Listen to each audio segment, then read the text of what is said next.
And we are on. So, hi everyone, and welcome to tonight's cooking demo. We are cooking kidney bean curry. All right, so real quickly, the things that you're going to need: 400 grams of canned kidney beans. So in the U.S., it's always going to be a little bit more, and then chopped tomatoes or diced tomatoes. With both of these, I have chosen the non-salt added option. And the reason why that's going to give you a little bit more control over the cooking time, and you'll be able to add salt at the end to your liking. Next, we have one onion that is already pre-chopped. So if you're following along, go ahead and chop your onion. And it doesn't have to be diced. I mean, it just needs to be chopped. So that way things cook evenly. Next, you're going to use 2 garlic cloves. And you're going to chop those, and then 1 stick of ginger. I actually would recommend you go with more garlic and ginger than what the recipe calls for. And the reason why is, so kidney beans, they're a very protein-rich source, right? And because they're very protein-rich source, they need a lot more pizzazz to make them pop a little bit, right? So a little bit more garlic may be advantageous in this recipe. Okay, so let's go over the rest of the ingredients before we move on. Okay, so next is a bunch of coriander. So if you live in Texas, you probably go to the grocery store, and when you see like cilantro coriander, it's like a bush, right? I would not use the entire bundle of coriander. I would probably cut it in half, okay? And then what you're gonna do is you're gonna use the stalks. So you're gonna go ahead and chop those off from the rest of the leaves. And we're gonna chop these here in a second, okay? And then you save your leaves, go ahead and wash them, and you can shred these. These will be used as a garnish later, all right? If you are someone that does not like coriander, because it's something like 20% of the population, when you put coriander in your mouth, you're going to taste this soapy, bitter nastiness, right? Where others are like, oh my gosh, this is amazing herbal flavor. You're going to be like, disgusting, gross, get me away. So here are some options for you. So many of you are probably going to farmers markets now, right? Or Trader Joe's, and you might be seeing these microgreens, right? And you know, we walk by them and we're like, well, I mean, I guess I could put them in my salad, but what else would I be using them for, right? So here's another way to use microgreens. So what I have here, these are called dun peas, right? And they're growing in cocoa coir. These literally grew in about a week, right? Isn't that pretty impressive? So what you can do is you can cut these, right? Wash them and use them in place of the cilantro. And one, it will add more protein and nutrition into your meal.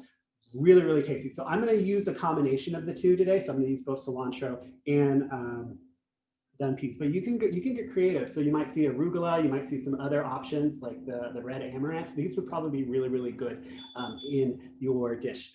So that way, those of you who don't like cilantro, you've got options. All right. Next, we got paprika. So this is going to add some nice red color. If you're someone that doesn't like too much heat in your food, I would start off with paprika. If you do like spicy food, go for this Kashmiri chili powder. You can find this in most grocery stores now, and it's a beautiful, beautiful red color, and it packs some heat with it. Okay. We have garam masala. This is a spice blend that you can find at most grocery stores. If you don't have garam masala, you can use your blend of curry powder and then ground cumin. All right, so first, let's get the onions going. So typically in a curry, you're going to start off with an oil that you're going to add seasoning to. So I'm just going to put that right there, and we're going to get the heat going. Okay, so you want to use a neutral oil, or you can use ghee if you like butter. Neutral oil I'm using right now is canola oil. There's a lot of controversy coming out with canola oil because maybe it doesn't have the best ratios of the omega-3, 6s, right? So you can use the cooking oil of your choice that you believe is going to be healthier for you. So, but try and stay with something that's neutral in flavor. All right, so it's going to be a tablespoon of the oil that you're going to bring to a nice heat. And I'm using a wok right now. You can use any type of pan that's used for saute, right? And we're gonna get that nice and warm. Okay, so at this point in the curry, you would typically add in, once the oil is hot, you would add in different seasonings. So that seasoning will impart its flavor in the oil and be able to be better distributed into the food. So this recipe goes a little bit differently. They immediately throw in the onions and then they throw in the aromatics after that. And that's okay, right? Everyone comes with a different approach. But I just want to point that out. You're going to see in other recipes that people might fry cumin seeds, or they might fry mustard seeds or chilies at the beginning. And that's perfectly fine, right? So this one's going to cook the onions first. You're gonna cook them so they're a little bit more translucent, and then you will add in your aromatics. Both are perfectly fine steps.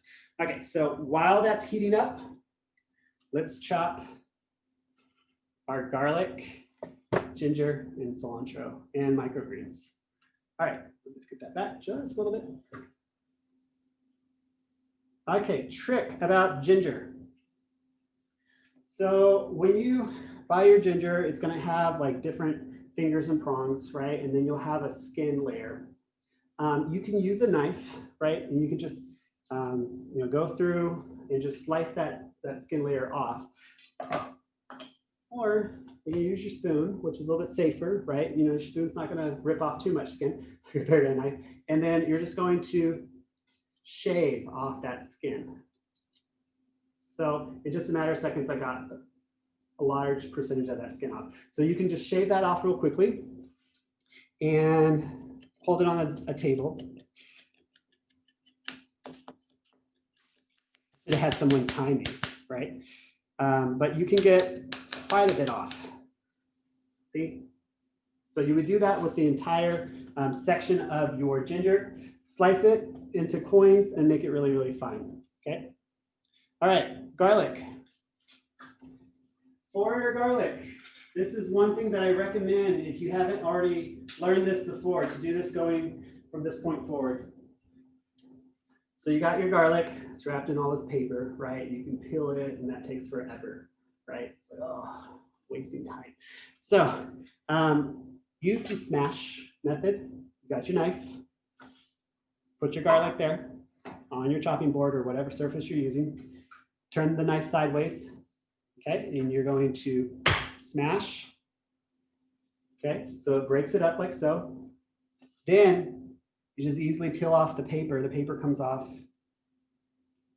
just like that. And what you're left with is already pre-smashed garlic, see? And then what that smashing just did is it unlocked a lot of the garlic oils, right? Oils contained in the garlic. So a lot of those flavor carrying oils, and that's going to be imparted into your dish, right? Whereas if you just chop them, they may still be contained in. So you got a twofold benefit right there. One, you save time, and two, you unlocked a lot of the wonderful oils in the garlic. All right, so after you do that, and also it makes it easier to chop, okay? You just finally chop your garlic and then you add that to your ginger mix. So any questions on that? Oh, yeah, another person adding. Any questions on that so far? You can type that into the chat box or unmute if you have questions. You can also use that garlic press. How many of you own a garlic press? Raise your hand, I'm just curious. Yeah, that works just as well. And it also has the same ability to unlock a lot of those oils, and that's perfectly fine. Okay, so in just a matter of seconds, I was able to chop that up. I'm gonna add that to my mixture. Okay, I can hear that the oil is nice and hot now. I'm gonna turn that over there. You're gonna add in your onion.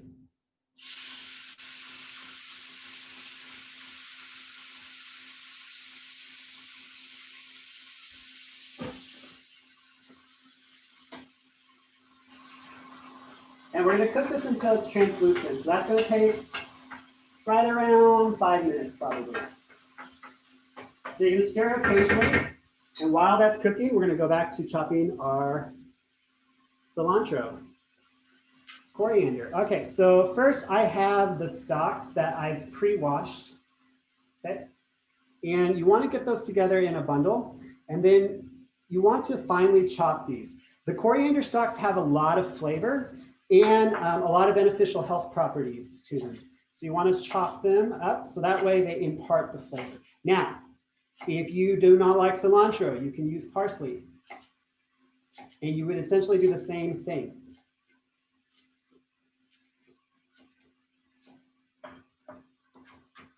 So the cilantro in this point in the cooking process is going to be considered an aromatic. Okay, so your garlic, your ginger, and your cilantro stalks are your aromatics. When you add them later in the meal, they're going to have a little bit more potent flavor. If you add them earlier in the cooking process, they're going to have a more blended flavor.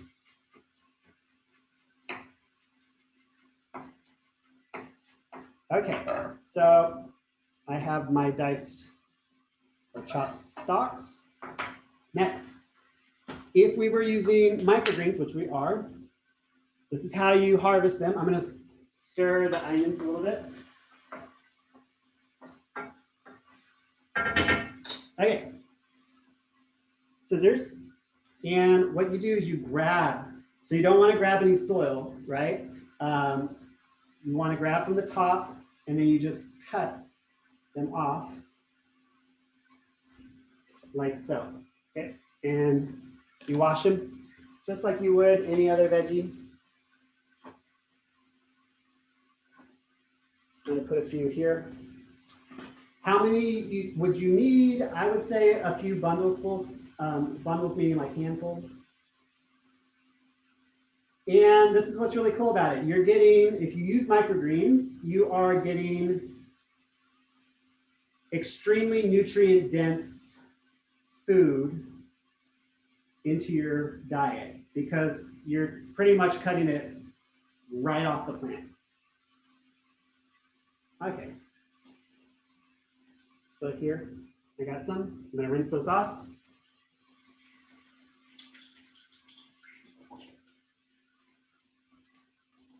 And I'm going to add those there and chop them up real fast.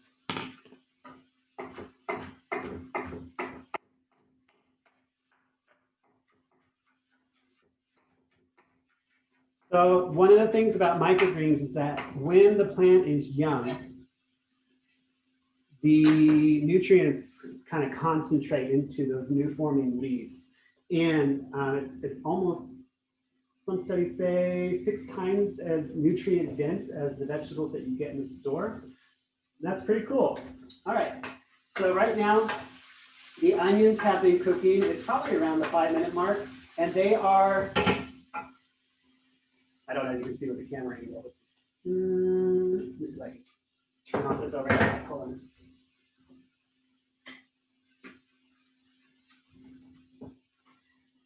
That's better. Okay, so they are translucent now. From here, you're going to add in your aromatics. So we have a combination of ginger and garlic. And I recommend adding in more than what the recipe says, especially if you like garlic, because you're going to need that flavor to really make the kidney beans kind of pop and taste really delightful. Okay, so you're gonna let those cook for a few minutes, and we're gonna add our chopped cilantro stalks. And if you're using microgreens in the future, microgreens.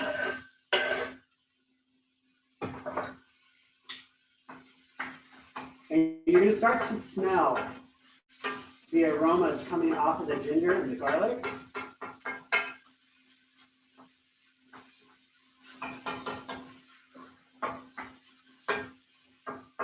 So ginger aids in digestion, garlic helps out with the cardiovascular system. There's so many different benefits that come from onions and garlic. Okay, so at this point, you should have a kind of a green color, right? And it should be not wet, right? There should be a little bit of moisture, but it doesn't have like a soupiness, right? The onions, the moisture in the onions have kind of cooked off a little bit. There's still oil there. Okay, at this point, you're going to add your spice blends. So first, if you are using paprika, you can add in the paprika. I'm going to add in only a half teaspoon because I want some heat. I'm going to use that Kashmiri chili powder. So you're going to add that in. Okay. Chili powder if you like. Heat. Look at that beautiful red color. Next is going to be 1 teaspoon of cumin. Highly, highly recommend at some point in your life, if you haven't tried freshly ground cumin, try that. It's really potent, really good. And then 2 teaspoons of garam masala, or you can use curry powder if you like. If you don't have garam masala at home today. And because I like spice, I'm just going to add a little bit of curry powder because adds a little bit more complexity. All right, next, stir those together. You want to cook this for another minute, so that way the spices get cooked, right? We don't necessarily think that, you know, do we have to cook the spices? Yes, it really does change how the flavors are pronounced in the dish when you cook them a little bit before adding in your protein. Okay. So it doesn't take long. From here, you're going to add in your tomatoes. And you're going to add in all of the liquid in so that the entire can is empty, right? Stir that in. The tomatoes are going to add acid, and that acid is going to be another conduit for flavor. And you want to use the acidity of the tomatoes to scrape off anything that maybe has clung to the bottom. Right? Because that has all that wonderful flavor, right? You want to get that into the rest of the dish. Okay, next you're going to add in your kidney beans, liquid and all. Okay, and then you continue to stir that. So what you're going to have is a beautiful color. You're going to see reds, you're going to see greens. And we got to bring this up to a boil. Once it hits the boiling point, you're going to reduce the heat down to a simmer, and we're going to let that sauce thicken. It smells really, really, really good. Don't add salt yet. Add it towards the end, so that way it speeds up your cook time. If you add salt right now, you're going to be waiting a while. Okay. I'm going to increase the heat a little bit. Get that up. Okay, any questions so far? How much paprika? So what I used was, it was a half teaspoon of paprika, but let's say, okay, if you don't want spicy, right? If you don't like heat, then you would use a whole teaspoon of paprika and you would just use that by itself. If you want heat, half teaspoon paprika and then anywhere between a half teaspoon to a teaspoon of that chili powder, something spicy, right? And you can also add in green chilies too, by the way, if you're making this at home and you want some heat. When I added in the aromatics, you can add in the green chilies there. So when the garlic and the ginger and the cilantro stalks went in, you could add spiced green chilies. Those would be really good. The different chilies that I would recommend, probably like a serrano or one of the Thai chilies. Yep. Any other questions so far? All right. So right now it's at a simmer. It's not at a boil yet, so it's still heating up. I'm going to give that a little bit more time. I'm just putting up some of the spices. You might hear my cat in the distance. Okay. Still not hot enough yet.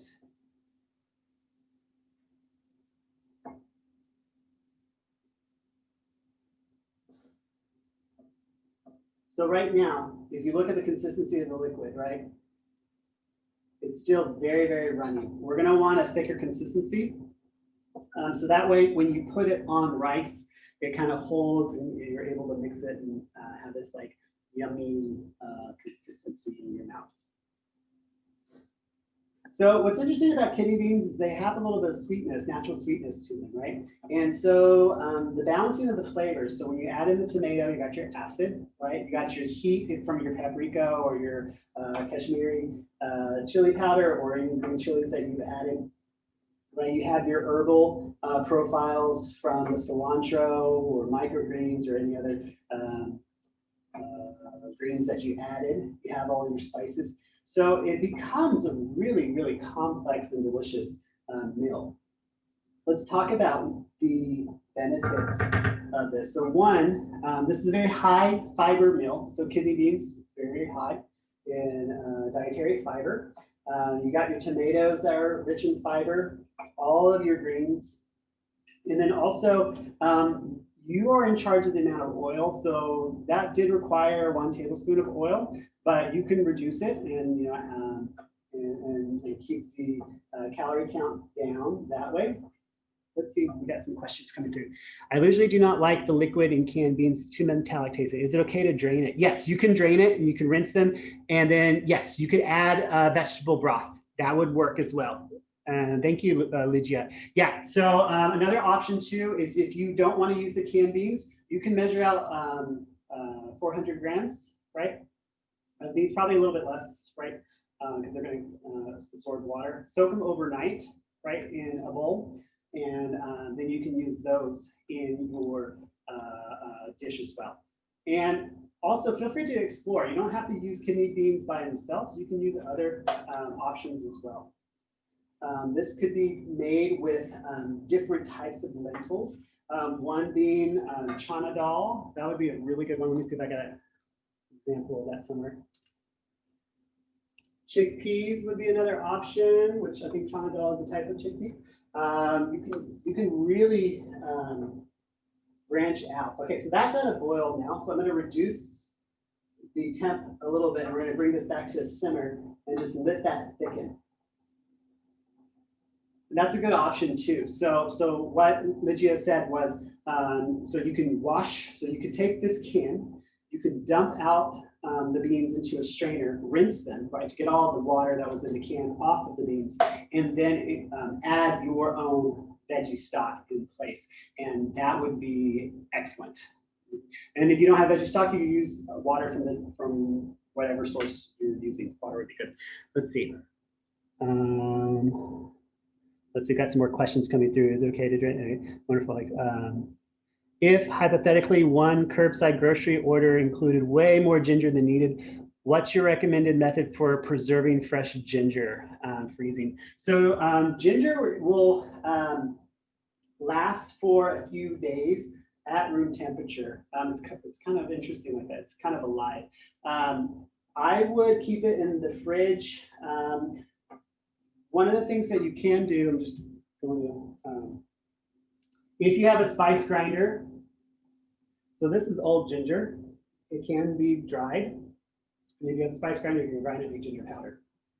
Put it in your tea, it's great. Or with the old ginger, just cut it into coins, put it in some water, have some ginger tea with some honey. That's good, but it should last for a few, at least like 2 weeks. Does that answer your question? Yeah.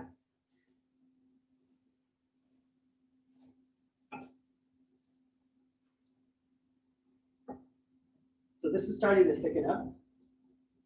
Very nice. And once again, wait to add salt.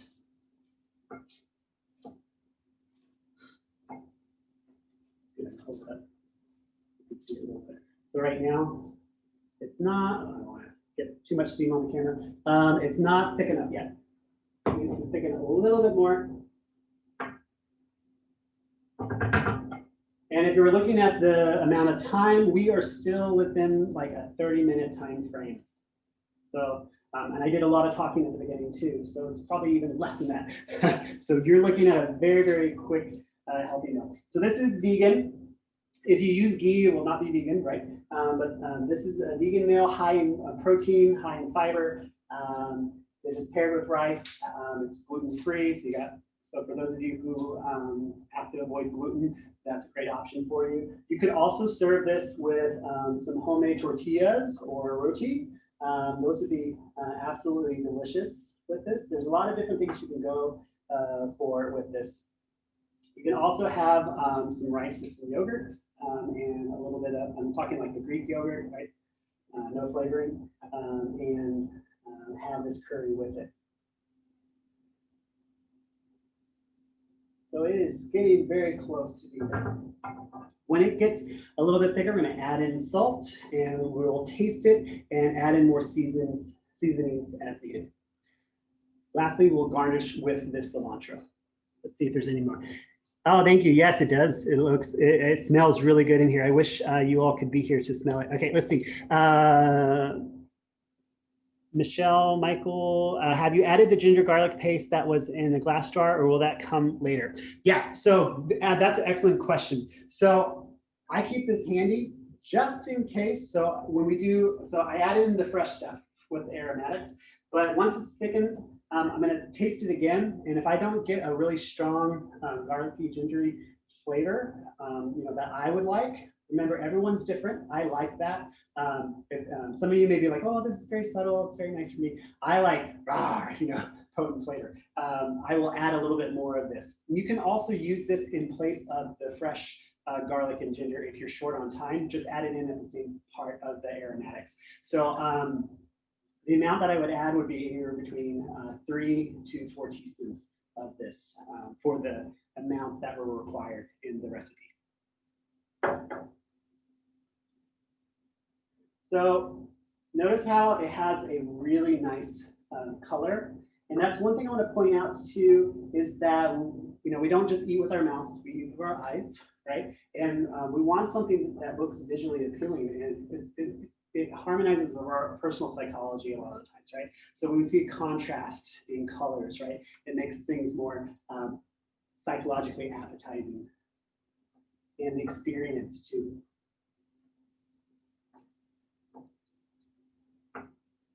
All right, so my question for you is, if you drink wine, right, what wine would you pair with a curry? That's my question for you. Let's see what people say. I'm curious. We're doing a fruity Zinfandel. Zinfandel? Yeah. Oh, that would be good. Kind of contrast with the heat, right? I would pair a beer. Oh, yeah. What type of beer would you recommend? Well, I'm kind of a wimp, so I like something gold. Something gold. Refreshing, right? Mm-hmm. Yeah, that would be really good. Okay, this is what it's done. I could probably go a little bit longer, but that's actually looking really good. So we're gonna do a quick, so you wanna taste it first without any salt. So. Get me 2 garlic cloves.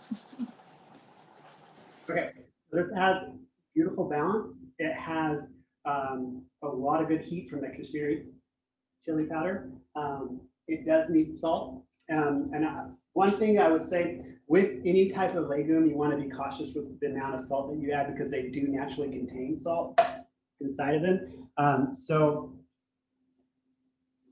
I'm going to add, this is going to probably be like a 1/4 teaspoon to 1/2 teaspoon of salt. And stir that in.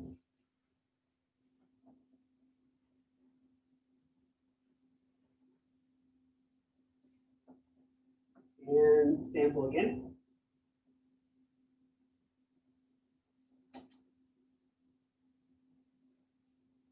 That was good. Okay, next. If you want to add pepper, you can add pepper if you want. The recipe doesn't call for it, so you don't have to. My household really likes adding pepper. So I'm going to add a little bit.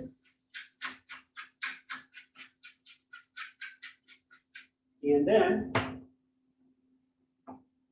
you will garnish with the cilantro. So I'm going to turn the heat off, and we're gonna get prepared for the viewing. So give me 1 second, I'm gonna turn the camera this way. So there'll be less steam and you can see. All right, so you're gonna get your rice. So I'm serving this in a bowl. You do not have to do this, you can do this on a plate, right? I'm gonna put a layer of rice. I'm gonna put the curry and then I'm gonna top it off with some fresh cilantro.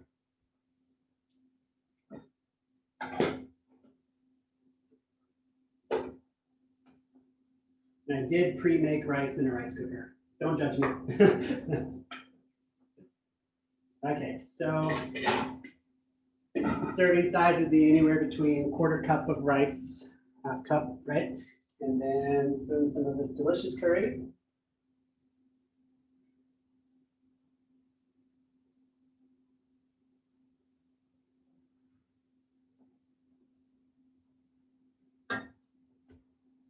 So now we have the curry. We'll set it down so you can see the angle. Okay, and then top it off with some cilantro if you like cilantro. You want to shred that. I did not get all the stalks off, so it's going to be. All right, and let's take a look.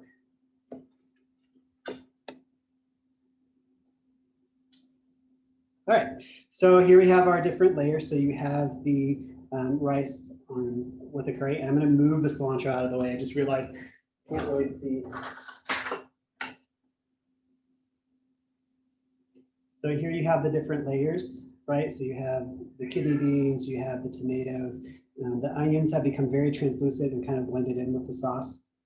Okay, and you would just enjoy this with your beer or wine of your choice if you drink either of those. You can also have this with some nice iced tea. Oh, that would be great this time of year. Still kind of warm, right? Something refreshing. All right, so I'm going to turn it over to you for questions, comments, anything. Is there a favorite rice you like for this? Yes, basmati rice. So B-A-S-M-A-T-I, basmati. You want to use that. It's a thicker grain, delicious, really makes your taste buds very happy. Let's see. A red wine will balance the strength of the spices, but not overpower it. Yes, Lygia, I like that. Cato said a Pilsner would be great. Yes, I absolutely agree with both of those. Definitely the Pilsner, because it's going to be very crisp and kind of balance out the heat. I only drink Malbec, so red it is, said, is it Michelle or Michael? Yeah. Malbec sounds delicious right now. Let's see. Any others? Michael, okay, great. All right, so I hope that you enjoyed the cooking demo tonight, and I look forward to seeing you on our next one. Let's talk about that one. We're gonna have breakfast for dinner on the next one. This is gonna be in November. And anyone here of amaranth? Have you heard of that? That's one of these superfoods, right? That's like, so everyone's heard of quinoa now, right? So amaranth is the cousin of quinoa. Both of those grains, or they're not really grains, they're semi-grains, right? Are high in protein, right? So if you're vegetarian or vegan, is a great source of protein for you. If you're someone that does a lot of weight training, this will be great to add into your breakfast and meal planning during the week, right? Because you need that protein to repair your muscles. They're both very rich in calcium. And then the amaranth is really cool because you can pop it and it makes little micro looking popcorn, and we will use that. So for instance, many of you probably remember like those Cocoa Krispies when you were a kid, right? And you're like, oh, this is sugary, it's great. So amaranth has a natural sweetness to it. When you pop it, you add a little bit of cocoa to it, and it makes this really, really good popped cereal. Also, we'll be doing quinoa with walnuts and blueberries, and because we're moving into fall, right? This is a very fall breakfast meal. So it'll be good to have those. So breakfast for dinner is the next cooking demo with amaranth and quinoa, two superfoods. So any questions before we go? I'm going to stop the recording now, and then you can unmute, you can talk, you can chat, you can sip on some wine. And so I'm stopping the recording now. Thank you everyone for coming.